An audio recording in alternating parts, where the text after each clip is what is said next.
So how does this work with you in New York? Well, for this album, I wrote a bunch of song ideas myself. Guitar parts, bass parts, melodies in New York, and I sent them via email to the guys here, and they learned some of them and didn't learn others.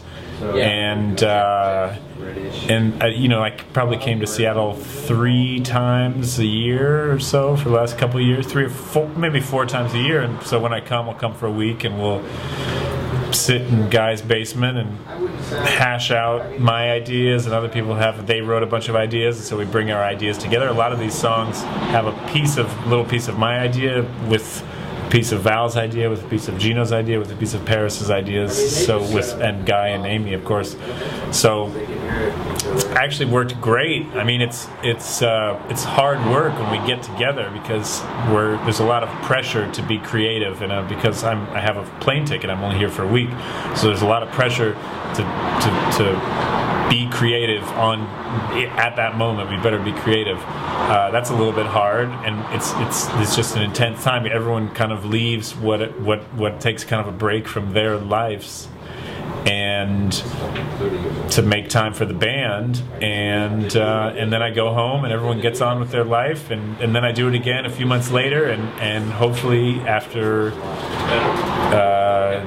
a year or 2 we have some songs that we're happy with. And I think this time it was a hell of a lot of work, but I think it really worked out great, really worked out well. I'm really, really pleased with the results, and but it's one of those things. Like 3 days ago, I wasn't sure how I really felt about how the songs were going to be, and really, recording really has to, it focuses you. So I spent a lot of time listening and learning the songs, studying the songs over the last 3 days. So now that I've spent that time with it, I'm super psyched about the album, and super psyched about the songs, and super psyched about what we just did in the last 2 days in the studio. So I'm excited.